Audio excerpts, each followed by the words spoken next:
Aloha everybody and welcome to part 3 of my Sonic Colors Let's Play, and well, things are starting to look a little bit different now, aren't they? We're not in the 16:9 widescreen anymore. Sonic's polygon count got really bad. Man, this level must be really lazy. They must have phoned this one in, because, Jesus, this is not the same quality we've been seeing. And in truth, we are now tackling the Nintendo DS version of Sonic Colors, because this game came out for both the Nintendo Wii as well as the Nintendo DS. And since I finished the Tropical Resort levels, I thought it'd be a good idea to go through the DS version's Tropical Resort levels to give you a taste of that. And we'll keep interchanging as we go through the levels. That, when I finish a zone, then I'll go and show off the DS levels. Then I'll go to the next zone in the Wii version. Then I'll finish that, and we'll do the next DS section, and yeah. But it has the same exact zones as the console version. We'll be going to Tropical Resort and all the other zones. And if you've never seen Sonic Colors DS in action, I guess the best way to describe it is it's a spiritual successor to the Sonic Rush series, which was also on the Nintendo DS. So if you've ever played Sonic Rush or Sonic Rush Adventure, you pretty much already know how Sonic Colors is going to play. It has a big emphasis on boosting. It has the same kind of momentum and the same kind of physics. Sonic can actually do a spin dash in this game. In the Wii version, Sonic can't do a spin dash. He can only do a boost, right? Because it's doing the Unleashed gameplay, and he didn't have the spin dash in Unleashed. But in the DS version, you can do the spin dash. It feels exactly like Rush and Rush Adventure. And if you like those games, awesome! You're going to be a little disappointed to know that you can't play as Blaze the Cat. And there aren't really any trick moves. That's one thing they've taken out of the game. So I'll get into the mechanics here. Again, it plays exactly like Sonic Rush. There's a huge emphasis on boosting. On the left is your boost meter. It starts out blue, and that means you have one full bar of boost. If you drain that, it goes to white, and then you can get more boost energy by either finding wisps in capsules that can give you boost energy, or by destroying certain badniks. Like, you'll run into egg ponds, you'll run into other badniks, and you'll get boost energy from them. You don't get it from rings or anything. So you can run out of boost energy, but if you keep running into guys and you keep finding capsules and stuff, I would say you'll be boosting a hell of a lot more in this version than you will be in the console version. In the DS version, you're boosting all the time. In the Wii version, you have to kind of pick and choose when you boost, you know? Like, I generally almost always have a red or yellow bar whenever I'm moving through these levels, but, you still spin dash, you can still homing attack badniks. If you jump and then push the A button again, you will homing attack them. You don't do tricks anymore. So, like, when you hit a spring in the old games, you would keep pushing the jump button over and over and over again in order to do these tricks, and you'd see all these points flying off Sonic's character, and that would actually build up your special meter. That would build up your boost meter. But that's no longer a feature in Sonic Colors DS. You can't trick to get your boost meter up. You have to rely specifically on capsules with white wisps in them, or you have to rely on the badniks to get the aliens. So, it's still pretty boost heavy, though. I still think it's a pretty boost heavy game, and you definitely want to do it because you never know when you're going to be running down the trail and a whole bunch of egg ponds will just be standing on that trail, and you'll just run into them and take damage if you're not boosting. So, if you don't like the Sonic Rush games, if you prefer something simple like Sonic 4 Episode 1 or the classic games or Advance 1 or something, you might not like Sonic Colors because it's still a very boost-heavy, Rush-like game, with the exception that it's set in the Sonic Colors universe and it has wisps. And right now I bet you're wondering what the hell we're playing as right here, especially if you've played the console version and you've beaten the console version and you're like, I don't know what the hell that is, Clement. I've beaten Sonic Colors on the Wii. I don't know what the hell that is. That particular wisp is known as Burst. What happens is, he floats in the sky, and you use the Y button to sort of build up pressure. Like, if you don't push Y at all, he's just going to be this fireball that you move left and right. But if you hold Y down, he builds energy, and when you let go of Y, he explodes and propels himself super high. And the longer you hold the button, the higher he'll go. So if you hold it for like a little bit, he'll go like tiny hops, like I'm doing right now. If you hold the button a lot, and then wait for him to turn white, and then let go of the button, he just explodes, and he propels so much higher. And that's how that wisp works. You use him to navigate over bottomless pits. He can be knocked around quite a bit by other kinds of explosive devices. There's lots of Eggman bomb balloons in the sky that you'll run into constantly, so you have to try and avoid those whenever you can. But and also, if you hold the button when you're charging up the explosion, he'll actually fall a lot slower.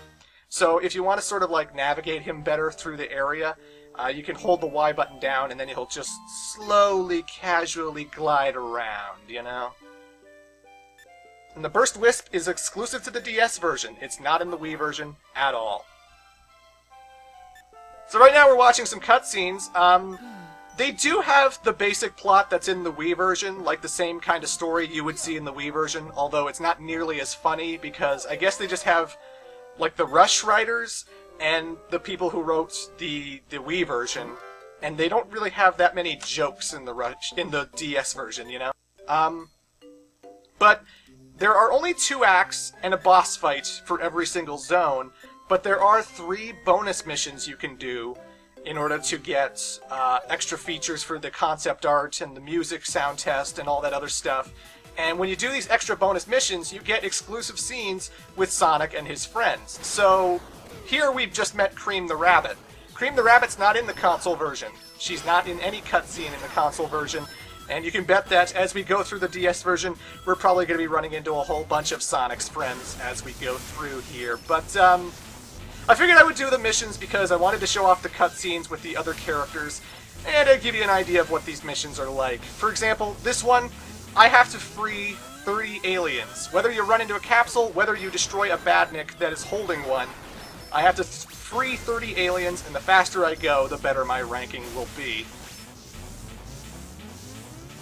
Oh yes, the other great thing about Burst is that when you actually explode, everything on screen also dies depending on how long you're holding the button. So if you're super white and then you just let go, even stuff that's on the bottom screen will explode when you let go of the button, so that's pretty awesome. But, he's too fast! I'm going home! That was amazing, Mr. Sonic! Jesus, thank you too! No problem, kid! So you got these 3 bonus missions in every single zone, and they're pretty short. They generally usually take place in some kind of cut-off section of the levels you've played through Acts 1 and 2. But of course they have some kind of gimmick. You're not going to the goal ring. Well, some are going to the goal ring, but it sort of depends. Some are like time limits, some are like collecting certain things, and other times you're just destroying badniks as fast as you can, so yeah. Huh? That didn't sound like the other aliens. Hold it, gearheads! Huh? Ah! Sonic! Wow, leave it to Eggman to make robots who can't tell a chow from an alien. We're not falling for your word games! This guy's coming with us! Not so fast! You're not getting past here unless you can win this game. Oh, well, if I have to win a game, then okay. So every mission has some kind of gimmick where you're not just going to the goal, you're doing some kind of thing. But with this particular mission, mission number 2, you have to get to the goal before the time limit ends. And it starts off really low. Like, it starts off with like 15 seconds, right? But you keep running into all these time capsules. Like, you'll keep running into these things that extend the clock by like 5 seconds, or 10 seconds, depending on which one you grab.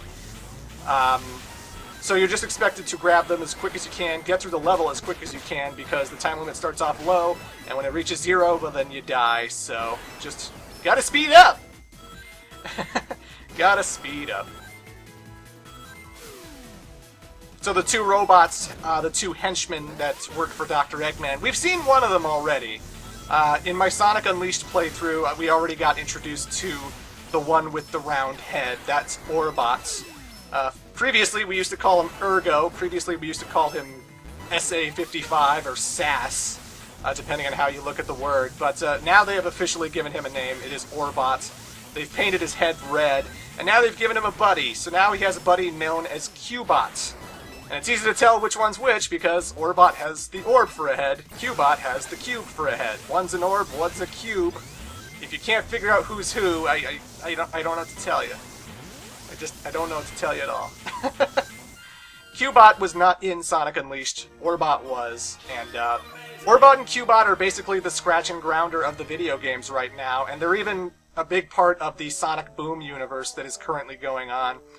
So if you've been watching the Sonic Boom cartoon show, then Orbot and Cubot may seem a little bit familiar to you, but I like them. You know, I always think that Dr. Eggman should have some kind of henchman. I always feel like he should have some kind of comic relief to talk off of or bounce off of. And sometimes their jokes are pretty funny, sometimes their jokes are pretty good. I feel like they didn't make Orbot the sassy one anymore. He used to sort of like make jokes at Eggman. Now he's just a lot more complimentary and polite, whereas Cubot's kind of the oddball. But, either way. Now we're on mission number 3. The boss sent us to bed with no dinner because of you! It's terrible! Wait, robots eat? Anyway, let's play a game. If I win, you give me that alien! Well, obviously I have to. Duh. So these missions are totally optional. You don't have to do these. Like Mission 1, Mission 2, Mission 3, any mission involving one of Sonic's friends, you don't have to do them. If you just want to go from beginning of the game to the end of the game, even if you want to collect the Chaos Emeralds, and you can collect the Chaos Emeralds in the DS version of the game, I'm not going to be showing off the Chaos Emerald system until much, much, much, much later, because both the Wii version and the DS version have a sort of similar reward for getting the emeralds, and I'm going to be saving that for the end of the playthrough, so you're not going to be seeing the special stages for a while, but it's worth mentioning that even if you're trying to get the Chaos Emeralds, even if you're just going from point A, the start of the game, to the final boss, the end of the game, you don't need to do these optional missions. They are completely optional, you do not need to touch them. All you have to do is play Act 1, Act 2, and then the boss. And you can completely skip these optional missions. Everyone needs to eat, Mr. Sonic, or they won't grow up big and strong. I don't think robots really work that way. Attention! The muscle atrophy simulation will not be open today. We apologize for the inconvenience, but we were not able to find the strength to open it. 23, 24, 25... Ah! Not nearly enough aliens! Want us to get more? No, I want you to get me a cheeseburger and a shake. That'll be easier. Cheeseburgers don't run as fast as them little alien varmints. Idiot, get me more aliens.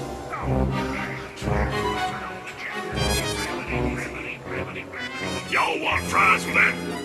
I reckon that hurt a bit. Wait a minute, I need to go over yonder. Sorry. Precious little aliens. I'll harness their hyper-go-on power, and then nothing will stop me. I know I say that every time, but this time, really, nothing will stop me. Boss? What? Sonic! Who you calling nothing? He means since the boss said nothing will stop me, and Sonic here is going to stop him, it's like the boss was calling Sonic nothing. Great! I thought nobody would get that. Fine. You're so smart, robot. You take care of this mess. Release the big boy. At least I know he won't screw it up. Hasta la bye-bye, suckers!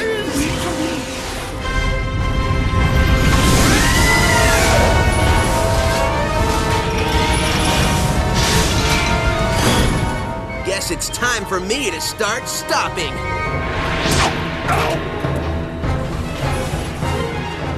I get it. So before we take on the Wii boss, I'll actually take on the DS boss of Tropical Resort first. And he's not a Ferris wheel, he's known as Globotron, and he is a giant globe with eyes and arms. And this boss fight is the first boss fight in the DS version, and it's really, really simple. A lot of the boss fights in both the DS and Wii version are very, very simple, especially compared to Sonic Rush Adventure, or even Unleashed. But boost into his arms and his health will go down so quickly, and then he'll eventually pass out, you hit his head, and I won. I beat the DS boss, that's it.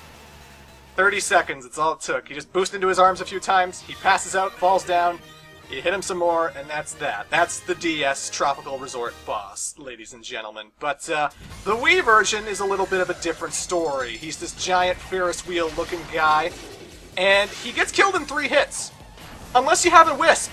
If you pick up the laser wisp and then you use laser to run into him, he instantly dies. So you can homing attack him like 3 times. You can boost up the Ferris wheel and sort of like jump off the side or try to land on those platforms to homing attack him. But you can just immediately grab the laser wisp and just kill him in 1 hit. And again, I beat him in 30 seconds.